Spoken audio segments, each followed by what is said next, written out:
Porque nosotros vemos, en la ciudad se consume bastante hierro, especialmente ¿qué? En las construcciones, en las carreteras, ¿no? En los puentes. Y en el campo, donde no hay carreteras, donde no hay construcciones, se consume poco hierro. Asimismo, a nivel mundial, un país que consume bastante hierro, se lo consideraba, ahora ya no, ahora hay otros índices también, pero podemos decir que si más hierro consume un país, es porque está haciendo más obras, ¿verdad? Especialmente obras de desarrollo, aunque a veces no todas son obras de desarrollo.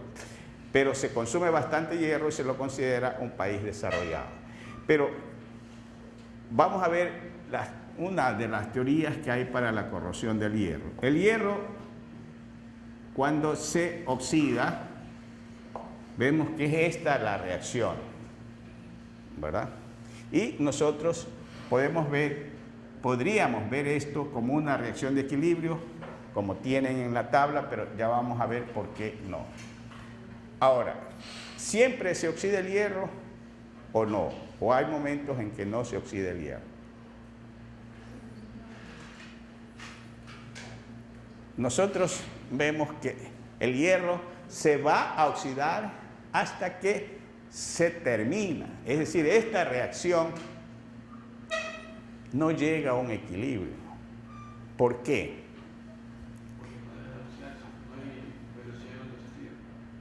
Porque no hay velocidad en otro sentido. Sí, es decir, que no hay manera de detener esta reacción en este sentido. ¿Por qué? Porque en todas partes hay agua. Y el agua, cuando se ioniza, hace esto,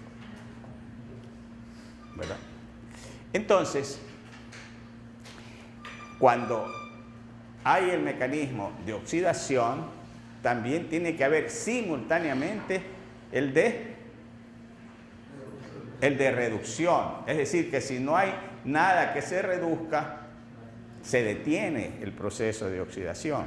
Ya. Y en este caso, este hidrógeno que produce el agua al ionizarse se va a reducir y va a dar H2.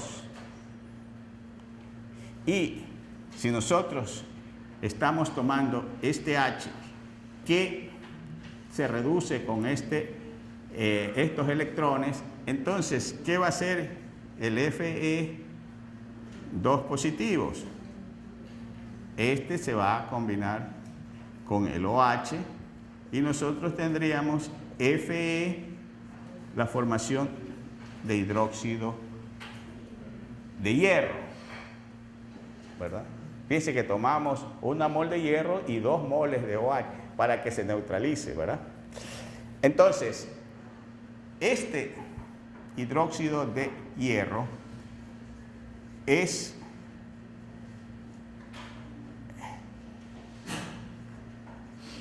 termodinámicamente inestable, no se conserva así, sino que en presencia de oxígeno forma lo que nosotros llamamos óxido de hierro, que es el Fe2O3 con moléculas de agua de hidratación.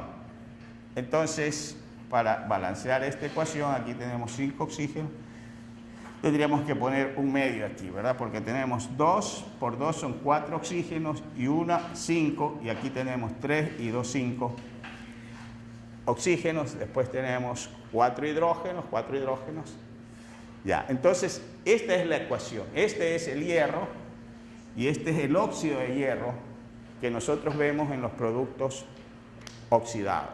Y esta reacción de oxidación, ¿qué debería hacer para detenerse?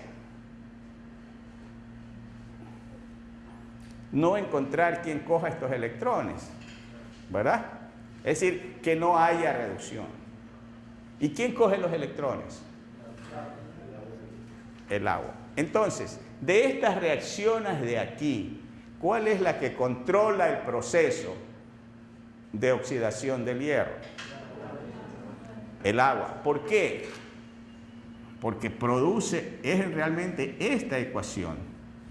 Esta ecuación no va a llegar nunca al equilibrio porque esto de aquí es gas. Y de acuerdo al principio de Le Chatelier, esta reacción no se va a detener porque esta concentración siempre está disminuyendo porque el gas se está yendo hacia arriba, ¿no? Es decir, en cualquier parte siempre el gas tiende a escaparse y entonces esta concentración siempre va a disminuir y la reacción de equilibrio no se logra. Si no se logra esta ecuación de acuerdo al principio de Le Chatelier, entonces esta ecuación que es de equilibrio siempre va a dar hacia la derecha.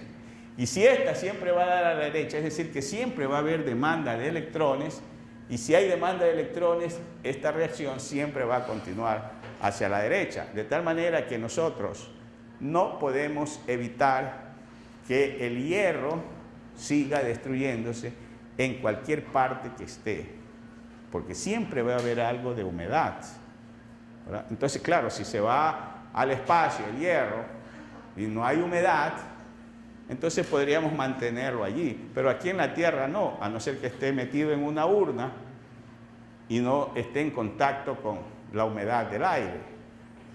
Pero ustedes pueden ver que algo que comienza a oxidarse no para la oxidación hasta que se termina ese material. ¿Es así o no? Bueno, entonces esta es la reacción que controla la oxidación del hierro, es decir, que explica la oxidación del hierro y por qué el hierro se oxida hasta terminarse. No llega a una ecuación de equilibrio acá. Bueno, entonces vamos a ver qué factores inciden en esta velocidad de corrosión.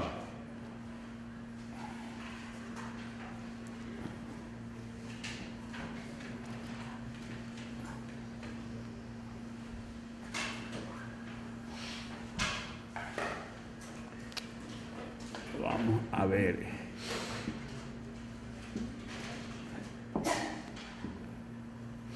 Estos factores los vamos a dividir en dos factores. Unos que dependen, porque aquí vemos la oxidación del hierro, pero cuando hablamos de la velocidad que inciden en la velocidad de corrosión de los metales, ya son muchos metales. Podemos poner aquí para aclarar.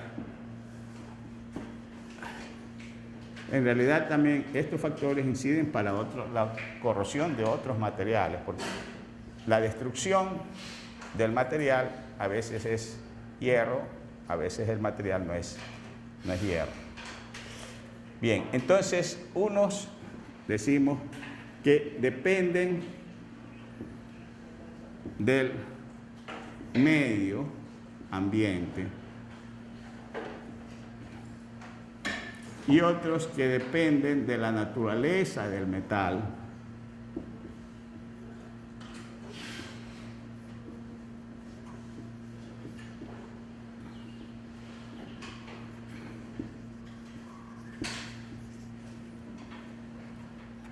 Ya, entonces, ¿cuáles son los factores del medio que ustedes pueden identificar que pueden afectar la velocidad de corrosión? Ya, de acuerdo a esto que hemos escrito aquí, el primer factor es la humedad del medio.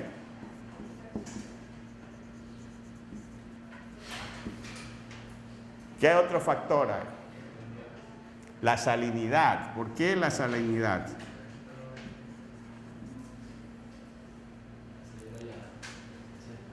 Acelera la velocidad de las reacciones, ¿verdad?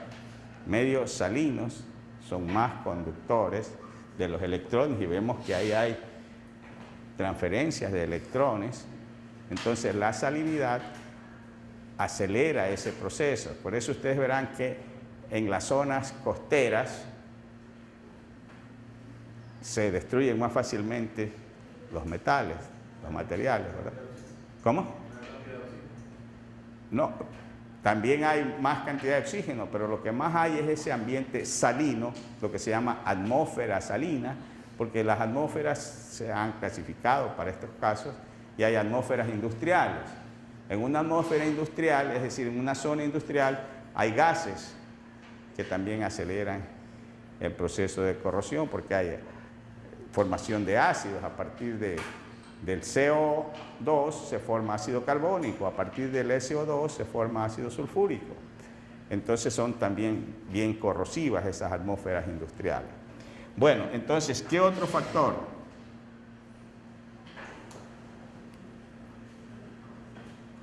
Miren, aquí hay uno que es bien importante, que es la concentración de hidrógeno, porque ese H no solamente puede provenir del agua, sino que puede provenir de un ácido, ¿verdad? Entonces, un factor que es importante es el pH. ¿Qué mide el pH?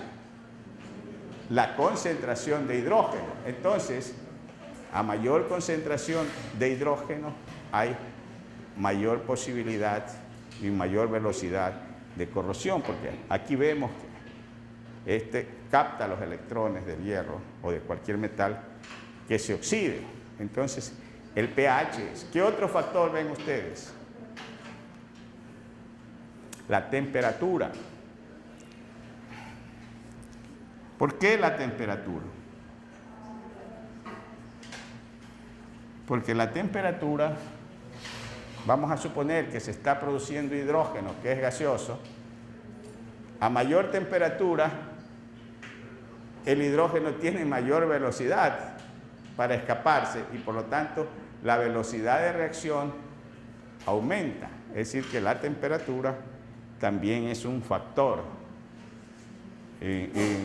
No solamente cuando sube, sino también cuando baja. ¿Qué otro factor?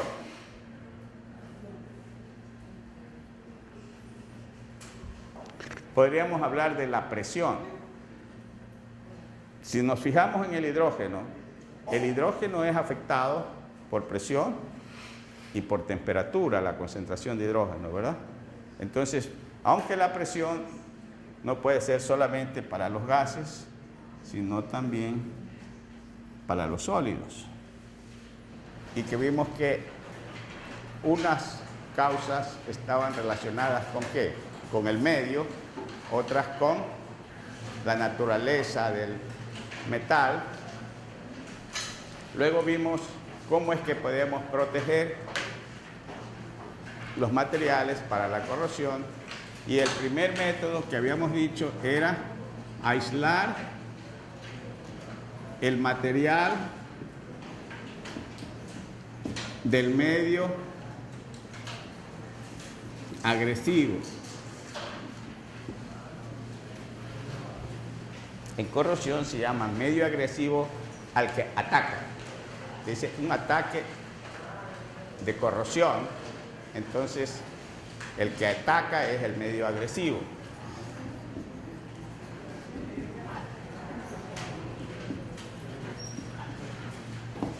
Entre los métodos que vimos para aislar el material del medio agresivo, ¿cuáles eran? Aislar el material del medio agresivo, ¿eran cuáles? Ya, es decir, la pintura, la grasa, los recubrimientos metálicos,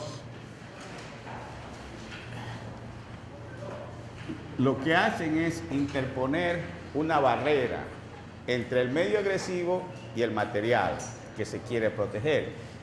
Uno de esos es la pintura, que forma una película protectora.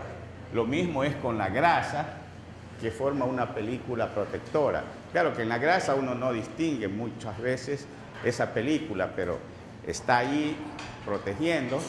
Y el otro es el recubrimiento metálico. Entre esos recubrimientos metálicos habíamos mencionado el cromado, el niquelado, el estañado. Todos estos protegen el material. Una de las cosas que es importante, digamos, porque puede tener mucho riesgo y en algo que no nos damos cuenta, es que las latas donde se ponen alimentos tienen una capa de estaño que es muy finita. Y esa capa finita se sabe romper cuando se golpea la lata. Entonces, muchas veces en los supermercados donde venden alimentos, es digamos donde yo he podido ver, ¿no? También en las tiendas o en cualquier sitio donde vendan estos alimentos enlatados, los ponen en oferta.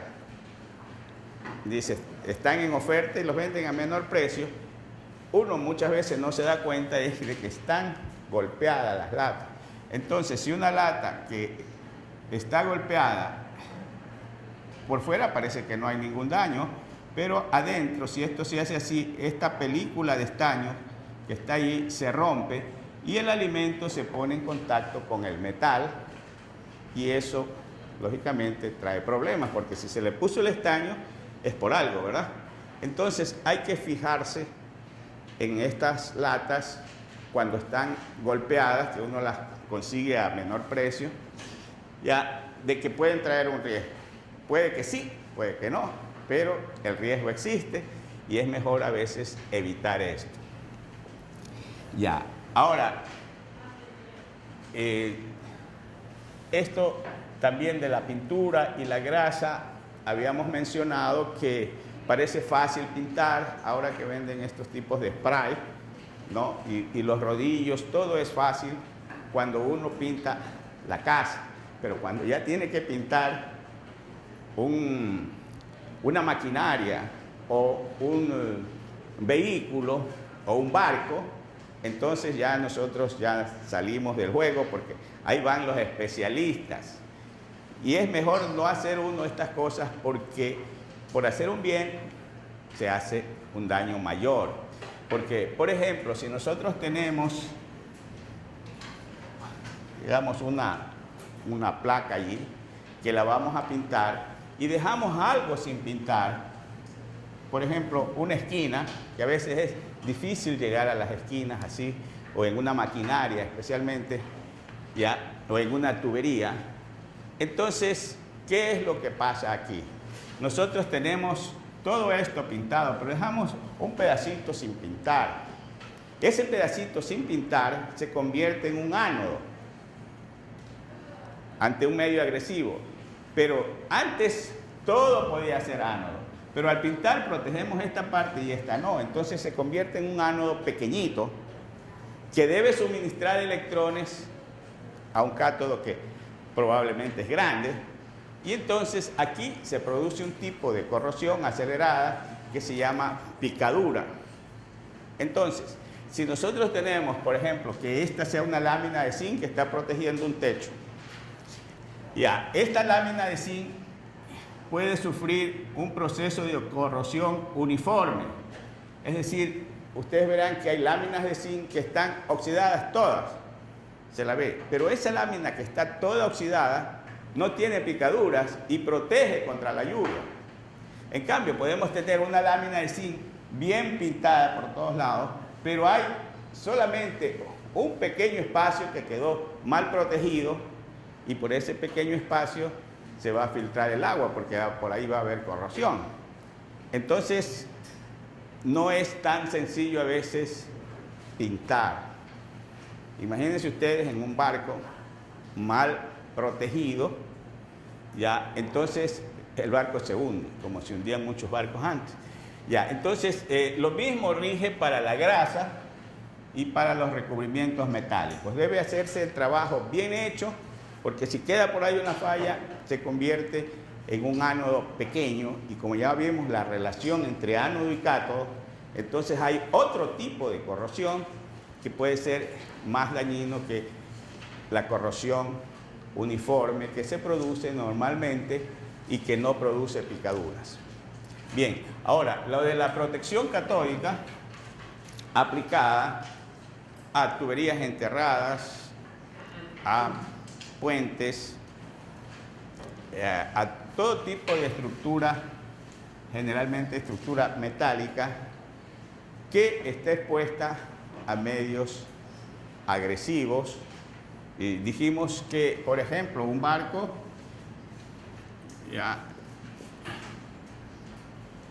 que desea protección, ¿qué es lo que se pone alrededor, bajo la línea de agua del barco, en la quilla del barco? Se pone ánodos de sacrificio. ¿Qué quiere decir un ánodo de sacrificio? Quiere decir que aquí se puede poner magnesio, generalmente magnesio o zinc, y ese es el que va a sufrir la corrosión, va a proteger al barco en lugar de que se corroa la quilla. En el caso de tuberías enterradas, por ejemplo, esta es una tubería que está enterrada. Imaginémonos el oleoducto que viene desde el Lago Agrio hasta Esmeraldas, ¿verdad? Son como 400 y pico de kilómetros que atraviesa esa tubería por distintos medios. Y uno de esos medios son más agresivos que otros. Por ejemplo, hay medios salinos, medios ácidos, alcalinos. Entonces la tubería tiene que soportar toda esa agresividad de los distintos medios. Entonces, ¿qué es lo que se hace? Generalmente la reacción que se produce allí es que si es la tubería de hierro, ese hierro se va a oxidar, ¿verdad? Pero si en lugar, por ejemplo, que el medio, la superficie esté ahí, la tubería va por debajo, pero si nosotros ponemos, así como acá, lo que se llama un ánodo de sacrificio, conectamos esto, por ejemplo, generalmente se hace de magnesio, estos de acá generalmente se hacen de zinc. ¿Qué es lo que ocurre aquí? Lo mismo va a ocurrir acá, sino que en lugar de magnesio es zinc.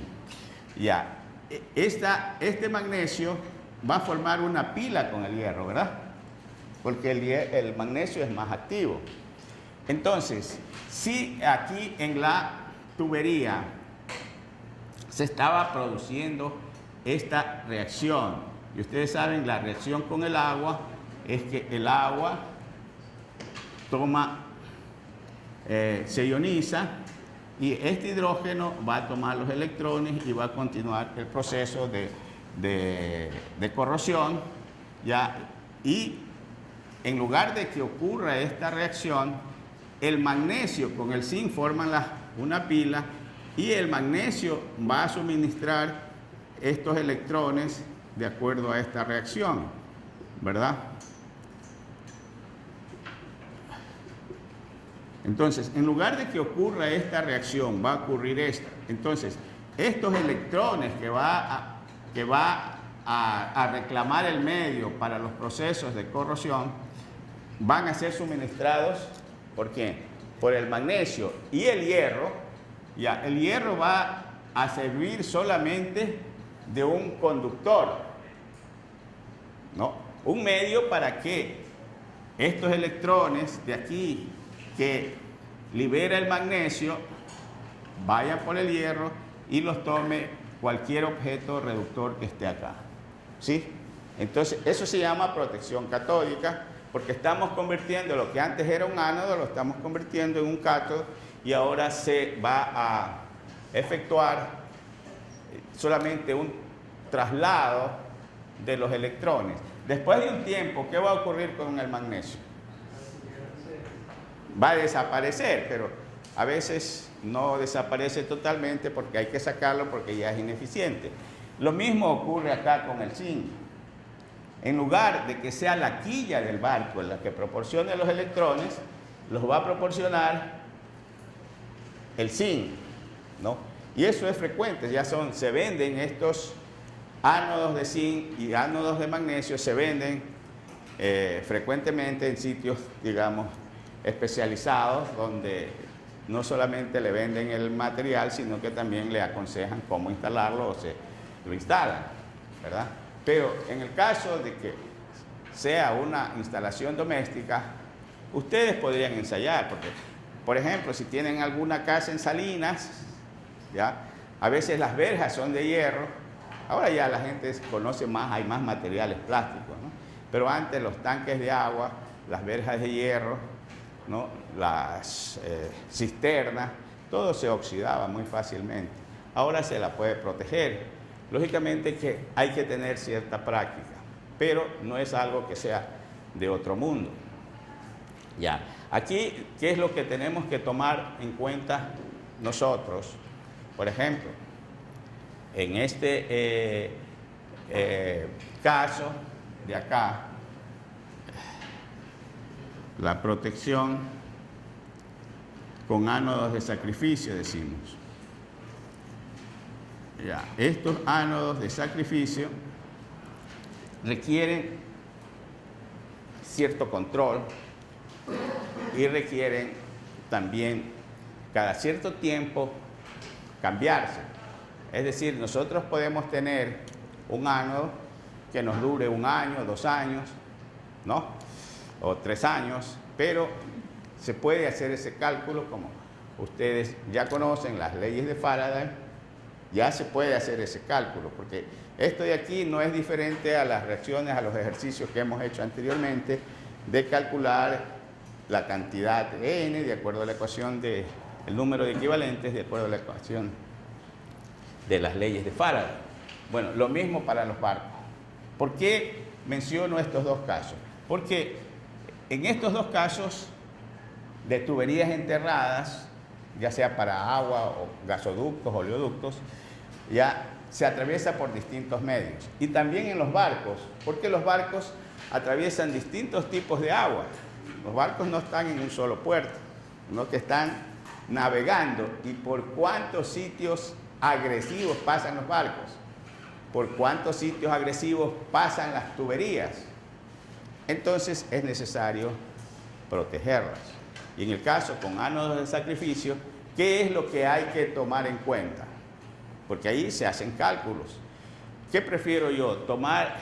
Poner ánodos de sacrificio o poner el otro método de protección catódica, que es con corriente, que la corriente la podemos tomar de las líneas y ya vamos a ver. Pero ¿qué cálculos se necesita hacer? Se necesitan hacer, por ejemplo, si quiero poner un ánodo en la cumbre de una montaña, ¿no? O a una altura de 2000 metros, como aquí, que atraviesa el oleoducto desde un lado, digamos, de bajo nivel, sobre el nivel del mar, ¿no? Baja altura, tiene que subir la cordillera y bajar nuevamente. Ahí hay distintos tipos de corrosión, pero si yo lo quiero poner uno, digamos, a 2000 metros, tengo que tomar en cuenta que después de cierto tiempo tengo que cambiarlo y que eso cuesta y que cada cierto tiempo, tal vez menor, tengo que ir a controlar cómo está la instalación. Entonces eso implica costo.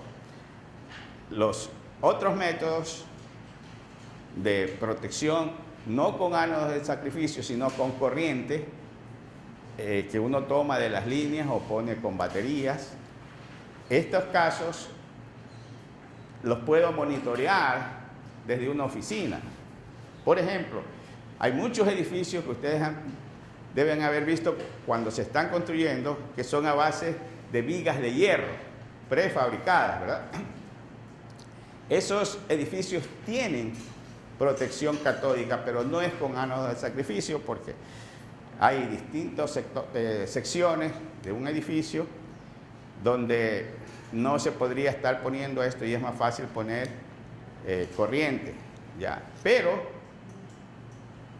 eso hay que monitorearlo y eso se lo hace desde un panel. Ustedes habrán visto los paneles estos que llaman armarios de los teléfonos, ¿verdad? En cada sector donde está, como está dividida las instalaciones de teléfonos, en esos armarios, ustedes ven que ahí están todos los controles y entonces la protección catódica con corriente se hace de la misma manera. En un edificio estaría por donde está la administración y desde ahí se controla. ¿Qué es lo que se controla? ¿Cuántos amperios están pasando? ¿Cómo está circulando la corriente? A ver si es que en realidad se está dando protección, ¿verdad? Entonces, eso ya es, digamos, un trabajo especializado, pero que se hace. Aquí tenemos protección catódica para las instalaciones de agua, para muchas instalaciones, no sé si las de teléfono también estarán protegidas, pero ya son instalaciones que existen, ¿no? Y que en algún momento ustedes podrán conocerlas. Bueno, entonces, ¿está entendido esta protección catódica con ánodos de sacrificio? ¿Sí o no? Sí, entonces vamos a ver. La otra es, ya si se entiende el mecanismo de esto, es lo mismo, porque en el caso de que querramos proteger una tubería, ya, acá ponemos un ánodo que ya no necesita ser de magnesio, sino que este ánodo, por ejemplo, si van líneas de corriente, ya va a tener aquí una protección que está relacionada con el voltaje que se necesita para proteger. Ustedes vieron la tabla de potenciales, ¿verdad? Ahí el potencial de oxidación está dado en voltios. Entonces, si el voltaje que me da un ánodo de sacrificio no me permite dar protección a la tubería, entonces yo tomo corriente, desde luego se transforma de alterna a continua, y yo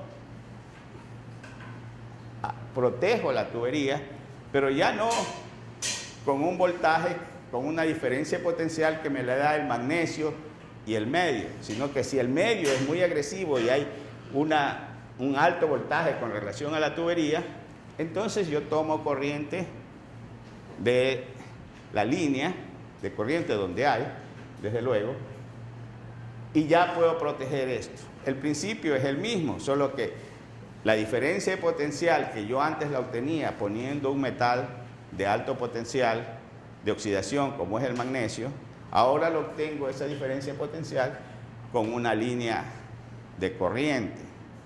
Ya, entonces, este método ya no requiere del magnesio, porque yo puedo poner aquí inclusive chatarra de hierro. Lo único que estoy utilizando este ánodo es para hacer las conexiones y cerrar el circuito, como hemos visto en las celdas galvánicas, que necesitamos puentes salinos.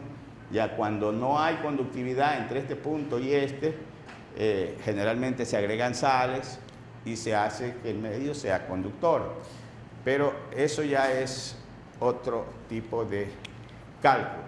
El que a nosotros nos interesa por ahora es el cálculo que se puede realizar con las leyes de Faraday.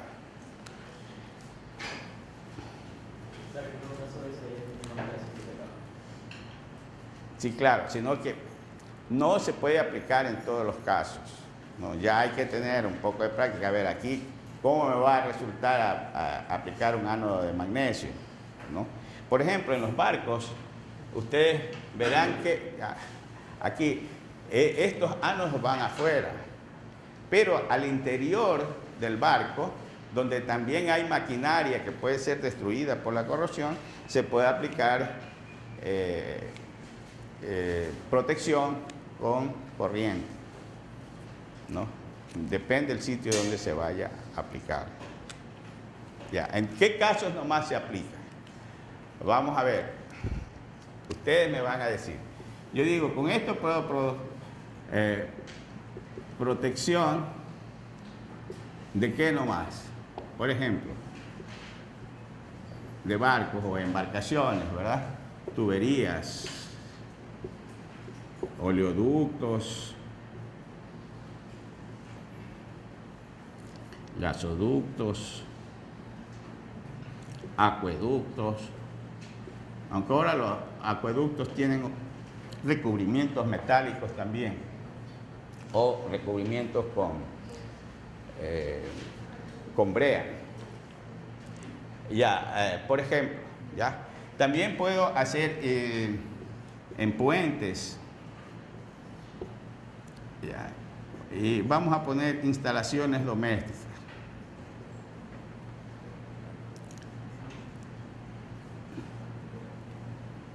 Yo puedo proteger un tanque donde almaceno agua, aunque ahora ya les digo, hay más tanques plásticos. Ya, instalaciones domésticas, yo puedo proteger un cerramiento, ¿no? O puedo proteger las tuberías de agua. En todo caso, son instalaciones más sencillas que a veces permiten usar este método, ¿no? De pintura o recubrimientos metálicos o un material apropiado a veces.